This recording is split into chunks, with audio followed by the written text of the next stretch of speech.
Hello students, my name is Anisha Malik and I am going to take your SST. Today we are going to start chapter number 2 in history of class 8, and the name of the chapter that is from trade to territory. Okay, so what is mean by trade? Trade means to trading, to do the business, and territory, that means the region. Okay, so here who came over here in our country for trading purpose and how they established their territory over here in our country. So because of which reason they succeeded to establish their rule over here in our country. Okay, so that is a story in history. So first of all, let us introduce that what is mean by history, because we are going to start the chapter in history. So it is very necessary that first of all we have to take somewhat information about the history, right? So history that which gives us the information related with the ancient time period. Okay, history is very important for us to know, to avoid the mistakes that have been taken in the past, right? So that means what, with all that mistakes, with all that so many events that had been taken place in the past, we can avoid the mistake with the help of the information that we are having, with the help of all the contents, all the chapters and all the information that we are going to study over here, right? So here are chapter which gives us information about the East India Company, the Britishers. They came over here in our country, established their trade over here first of all, and slowly they succeeded themselves to establish the territory, to establish the rule over here in the different territories of our country. Okay, so it is a story. Okay, so let me tell you somewhat information about that. So we can able to start the chapter, and we came to know about all the information related with the chapter, that is trade to territory. ठीक है, तो story क्या है कि एक छोटी सी company हमारी country में आती है, ठीक है। वो कौन सी कंपनी है? ईस्ट इंडिया कंपनी है, ठीक है, जो ब्रिटेन से वो लोग यहाँ पर हमारी कंट्री में आते हैं ट्रेड करने के लिए। तो एक छोटी सी कंपनी ऐसे कौन से रीज़न की वजह से वो इतने सक्सेसफुल हो जाते हैं कि यहाँ पर अलग अलग टेरिटरीज़ में वो लोग अपना रूल एस्टैब्लिश करने के लिए सक्सेसफुल हो जाते हैं, ये ही हमें इस चैप्टर में पढ़ना है, right? So let us start the chapter from trade to territory, right? Aurangzeb, see, Aurangzeb, that was the last of the powerful Mughal ruler, ठीक है, लास्ट नहीं है औरंगजेब, लेकिन लास्ट पावरफुल मुगल रूलर है, ठीक है, क्योंकि उनके बाद जो भी मुगल रूलर्स हमारी कंट्री में जिन्होंने रूल किया, ठीक है, वो इतने पावरफुल नहीं थे जितने औरंगजेब थे और जो दूसरे मुगल रूलर थे। मुगल रूलर के बारे में हम लोग जानते हैं कि मुगल रूल इंडिया में एस्टैब्लिश हुआ। बाबर सबसे पहले मुगल रूलर थे, ठीक है, फिर उसके बाद हुमायूं, फिर उनके बाद अकबर, ठीक है, because monarchy system was there. Akbar के बाद शाहजहाँ, जहांगीर, शाहजहाँ के बाद औरंगज़ेब के बाद भी दूसरे मुगल रूलर आए, लेकिन जितने पावरफुल औरंगज़ेब थे उतना कोई भी पावरफुल मुगल रूलर औरंगज़ेब के बाद नहीं हो पाया। He established control over a very large part of the territory that is now known as India. हमारी कंट्री में most of the region Aurangzeb ने कंट्रोल किया हुआ था, यानी कि हमारी कंट्री में मोस्ट ऑफ द रीजन में औरंगजेब ने मुगल रूल एस्टैब्लिश किया था। After his death in 1707, you have to make a note of it. Okay, you have to keep your notebook with you to note down the dates. Okay, so 1707, that is the death of Aurangzeb. In which year? 1707. Many Mughal governors and big zamindars began asserting their authority and established regional kingdoms. ठीक है, जब जैसे ही औरंगजेब की death होती है, जो छोटे मोटे सूबेदार थे, ज़मींदार थे, वो फ्री हो गए। पहले औरंगजेब का बहुत ही ज़्यादा पावर था उनके ऊपर, तो वो लोग अपनी मर्जी से कुछ नहीं कर पाते थे, लेकिन अब ऐसा कोई मुगल पावरफुल रूलर नहीं था जो उनको कंट्रोल कर पाए, इसीलिए वो एकदम फ्री हो गए। As powerful regional kingdoms emerged in various parts of India, Delhi could no longer function as an effective center. Delhi, that was the main center of the Mughal ruler. Delhi में ऐसा फिर बाद में कोई भी ऐसा पावर नहीं बना पाया जितना औरंगजेब ने बनाया हुआ था. मुगल रूल जितना पावरफुली यहाँ पर एस्टैब्लिश किया हुआ था, वो मुगल रूल फिर मुगल रूल का पावर धीरे धीरे धीरे डिक्लाइन होने लगा. Now after that, let us see what happened.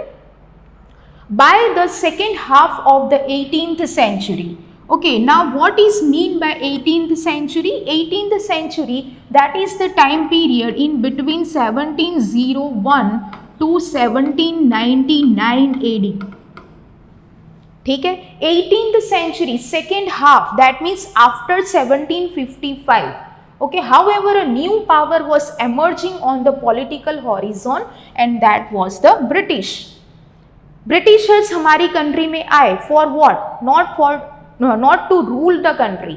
ठीक है, वो ट्रेड के लिए आए, लेकिन यहाँ पर आने के बाद उन्होंने यहाँ की कंडीशन को देखा, यहाँ की सिचुएशन को देखा, यहाँ पर जो बैकवर्ड स्ट्रक्चर था, यहाँ पर जो हमारी सोसाइटी थी, यहाँ के जो रूलर्स थे, ठीक है, यहाँ की सिस्टम को देखते हुए उन लोगों के लिए ये बहुत ही ईजी हो गया अलग अलग पॉलिसीज़ इम्प्लीमेंट करके अपना रूल एस्टैब्लिश करना. और 1757 के बाद उन लोगों ने धीरे धीरे धीरे इंडिया के 1 by 1 टेरिटरीज को कैप्चर करना शुरू कर दिया. ठीक है, एक जो नोटवर्दी बैटल माना जाता है हिस्ट्री में, ठीक है, वो है बैटल ऑफ प्लासी. जो मतलब बैटल ऑफ प्लासी के बाद बहुत सारे चेंजेस हुए. वो फर्स्ट बैटल था ब्रिटिशर्स का हमारी कंट्री में इंडियन रूलर के साथ, सिराजुद्दौला के साथ. ठीक है, यहाँ पर उसके बाद 1 by 1 गवर्नर जनरल चेंज होते गए और हमारी कंट्री के अलग अलग रीजन को, टेरिटरीज को उन्होंने कंट्रोल कर लिया. Did you know that British originally came as a small trading company? है कि नहीं? वो लोग तो कोई बड़ी सेना लेके आए नहीं थे, वो तो एक छोटी सी ट्रेड कंपनी थी. And were reluctant to acquire territories. So how they succeeded to establish the territories over here? ऐसा तो क्या रीज़न था, ऐसा तो क्या हो गया? उनके पास कोई बड़ी आर्मी भी नहीं थी कि वो यहाँ पर अटैक करे रूलर्स के ऊपर और यहाँ पर वो अपना रूल एस्टैब्लिश करे. How then did they came to masters of a vast empire? इतनी बड़ी कंट्री को कंट्रोल करना क्या ईजी था? इतना आसान था जो कोई भी आके यहाँ पर रूल कर लेता? Okay, so in this chapter you will see how this came about.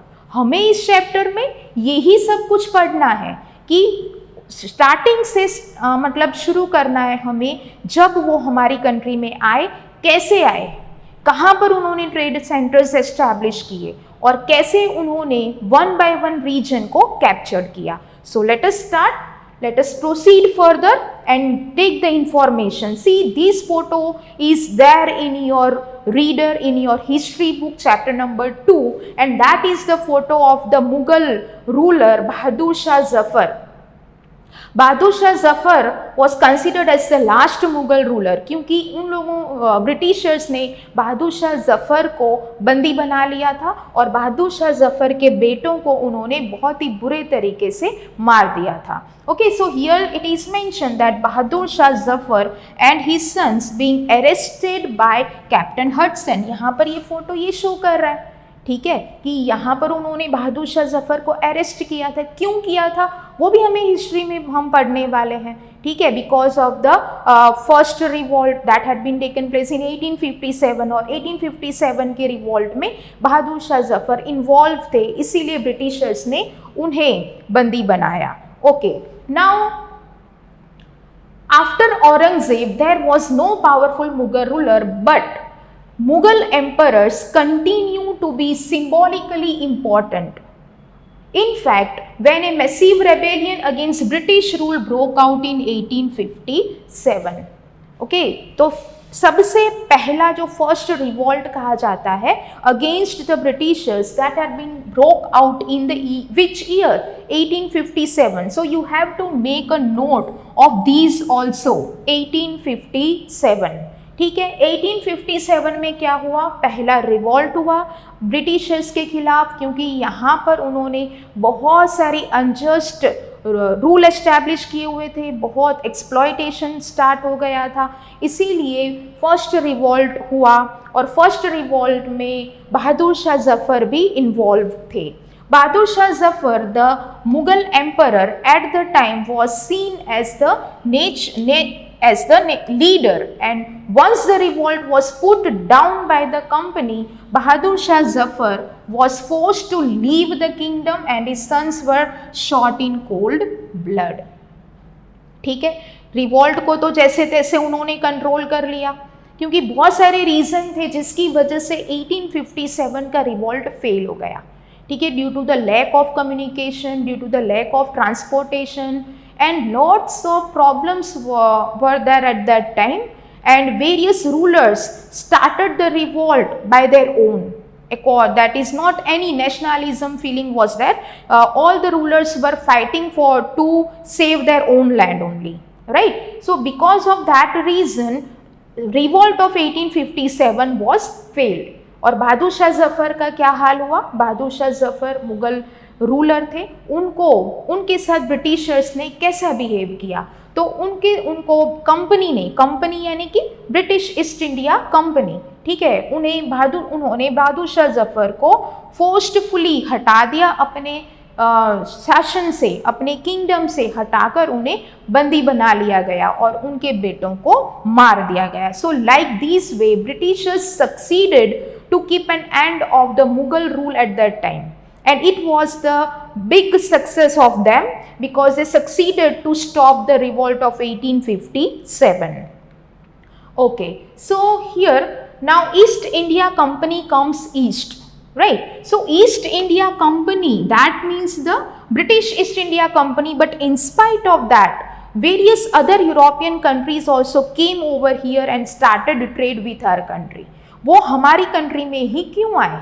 ठीक है, ब्रिटिश ईस्ट इंडिया कंपनी ही नहीं, लेकिन पोर्चुगीज भी आए, डच भी आए, ठीक है, फ्रेंच ईस्ट इंडिया कंपनी भी फ्रांस से भी आए, French east India company establish की उन्होंने। तो वो सारी यूरोपियन कंट्रीज हमारी कंट्री में क्यों आई? ठीक है, दूसरी भी तो ईस्टर्न कंट्रीज थी, वहाँ पे भी तो कमोडिटीज अवेलेबल थी, लेकिन हमारी कंट्री के जैसी क्वालिटी कमोडिटीज़ और किसी कंट्री में अवेलेबल नहीं थी। उनका काम क्या था? ईस्ट इंडियन कंपनीज जितनी भी थी जो यहाँ पर बिजनेस करने के लिए आती थी, जो यूरोपियन कंट्रीज़ थी, ठीक है, यहाँ पर वो लोग ट्रेड के लिए आते थे, यहाँ से इंडियन मार्केट में से वो लोग चीप अमाउंट में कमोडिटीज़ कलेक्ट करते थे और यूरोपियन मार्केट में वो हाई प्राइस में उसे सेल करते थे।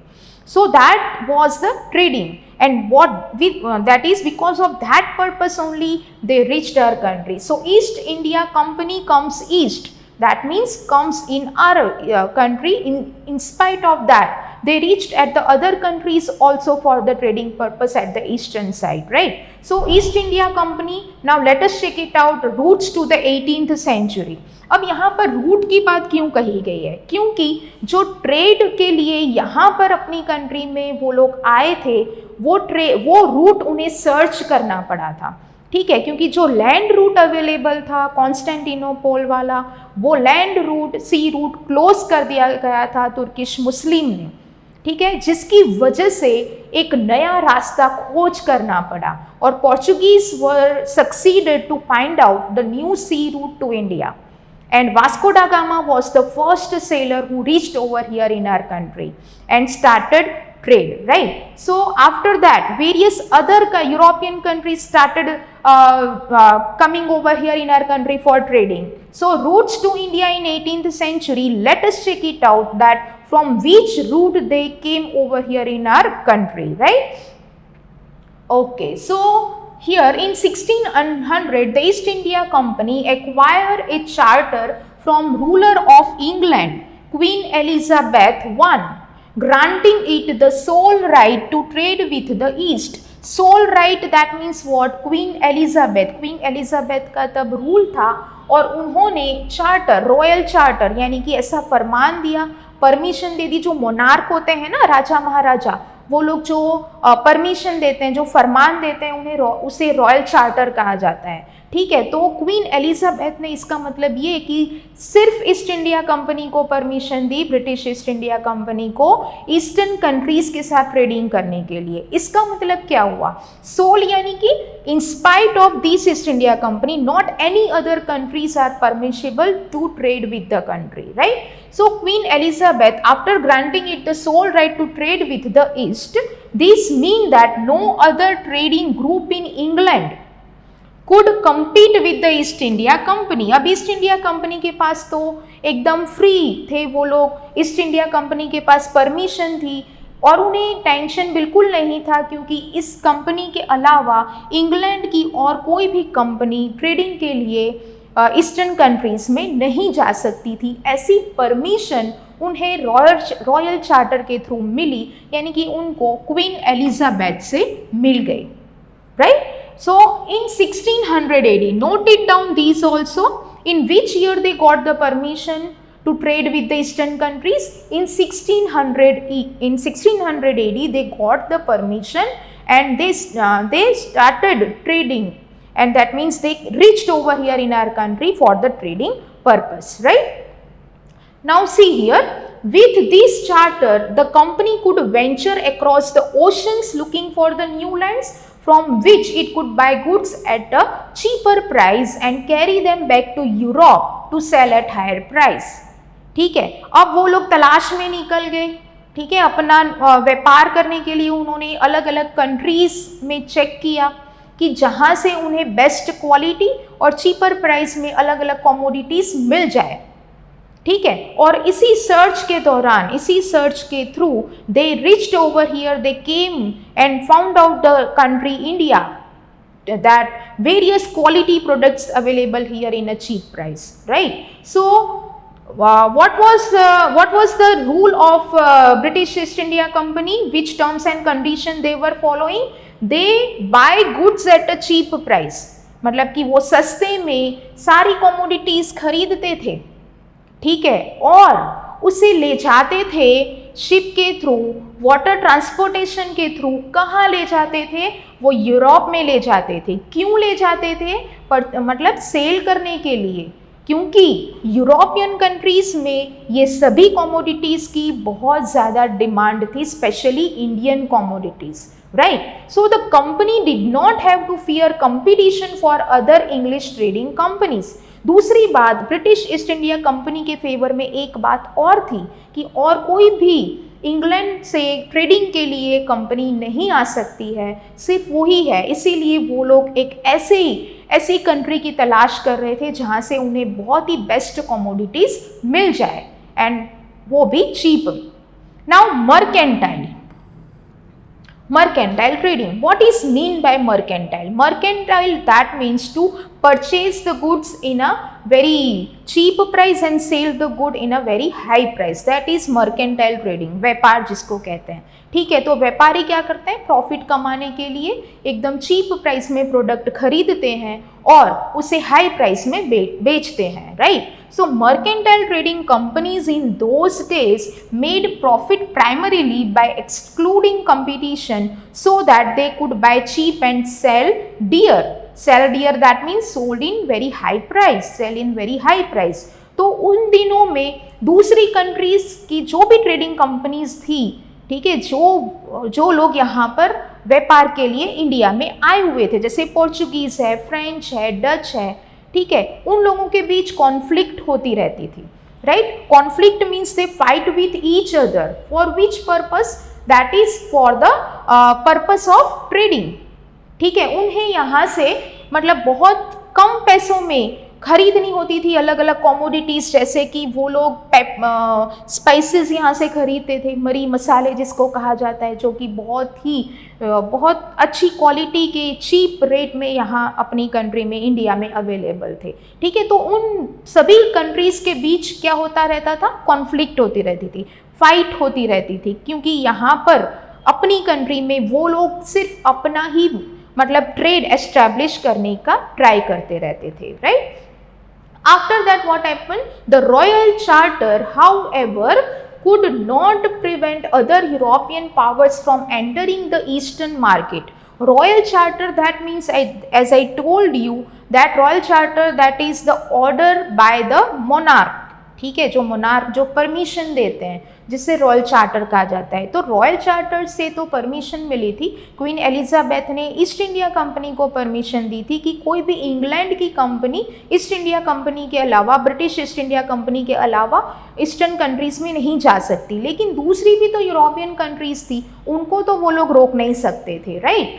Bye the time the first English ship sailed down the west coast of Africa, round the Cape of Good Hope and crossed the Indian Ocean, the Portuguese had already established presence in the western coast of India and had their base in Goa.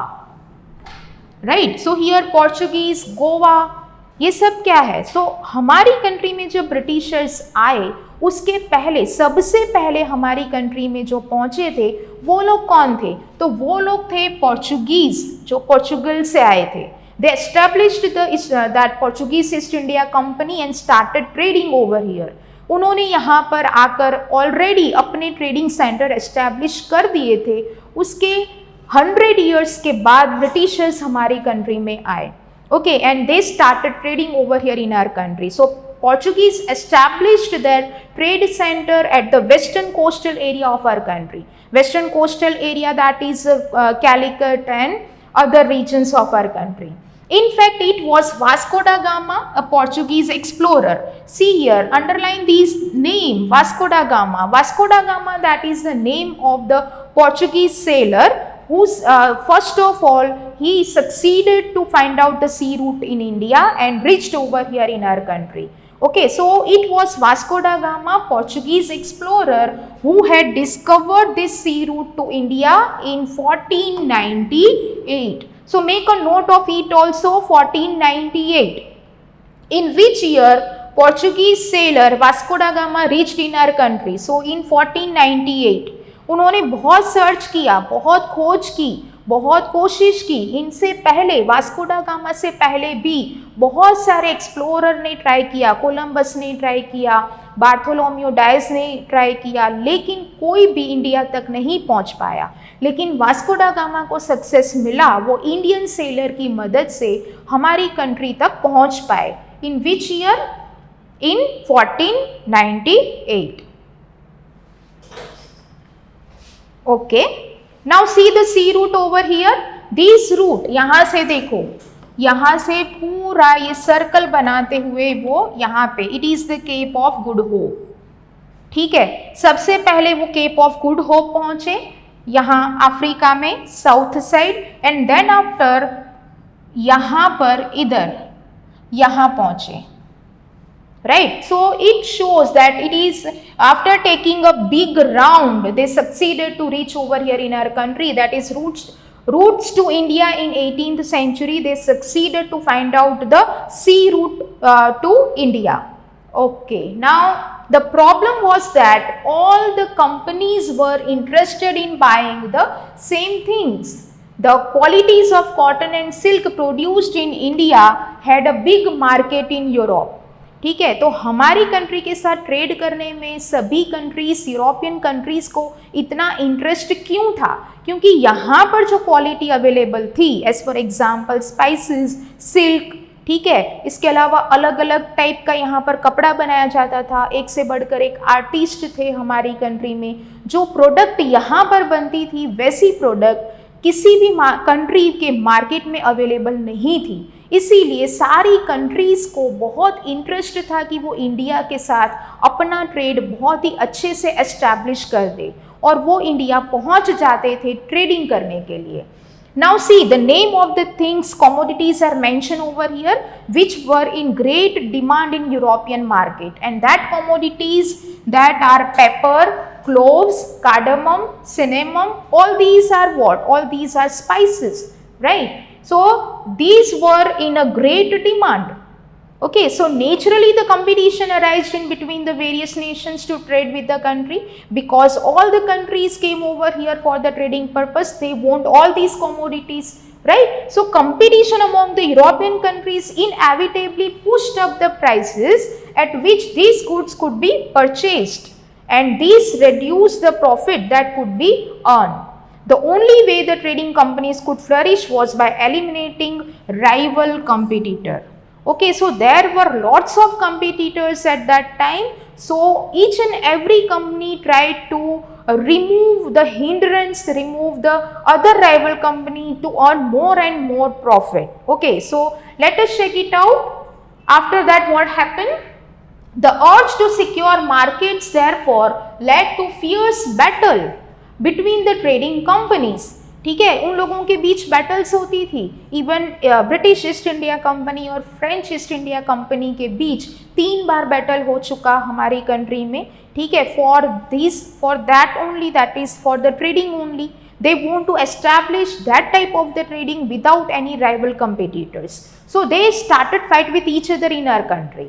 Okay, so through the 17th and 18th centuries, they regularly sank each other's ships, blockade routes, and prevented rival ships from moving with supplies of goods. क्या करते थे वो लोग? किस तरह से वो अपनी rival companies का loss create करते थे, किस तरह से उनको नुकसान पहुंचाते थे? तो वो लोग जो मतलब अपनी जो उनकी शिप्स होती थी जिसमें वो सामान ले जाते थे, लाते थे, वाटर ट्रांसपोर्टेशन से वो अपना ट्रेड करते थे. ठीक है, वो शिप्स को वो सिंक कर देते थे. वो शिप में वो लोग कुछ ऐसा डैमेज कर देते थे शिप को, जिससे उनकी शिप जो है वो डूब जाए और सारा जो मतलब उनका जो भी सामान है, ठीक है, वो सारा वेस्ट हो जाए. Right. So trade was carried on with arms and trading ports were protected through fortification. Fortification मतलब क्या होता है? Fortification that is to protect the trading areas. ठीक है, तो उन्होंने फोर्टिफाइड करना शुरू कर दिया, अपने अपनी ट्रेड सेंटर्स को उन्होंने प्रोटेक्शन प्रोवाइड करना शुरू कर दिया, क्योंकि बैटल्स तो होती रहती थी उन लोगों के बीच for the trading, to establish the trade in our country. Right. So these effort fortified settlements and carried on profitable trade also led to the intense conflict with local ruler. इसमें हमारे local rulers भी involve हुए. Related with which purpose? Related with the fortification. ठीक है, that is to establish the trade over here, that is to fortified the trade centre. उन्होंने local ruler के साथ भी, यानी कि हमारी कंट्री के जो राजा महाराजाओं के साथ भी बहुत सारी बार कॉन्फ्लिक्ट हुआ. The company therefore found difficulty to separate trade from politics. So let us how this happened. Okay, so we will see in the next session that how they succeeded to establish the trade over here, right? So it is the ending of this session today, and now we are going to complete our lecture, and we will see in the next lecture about the another information related with the East India Company, how they succeeded to establish the trade over here in this country, right? Okay, thank you very much.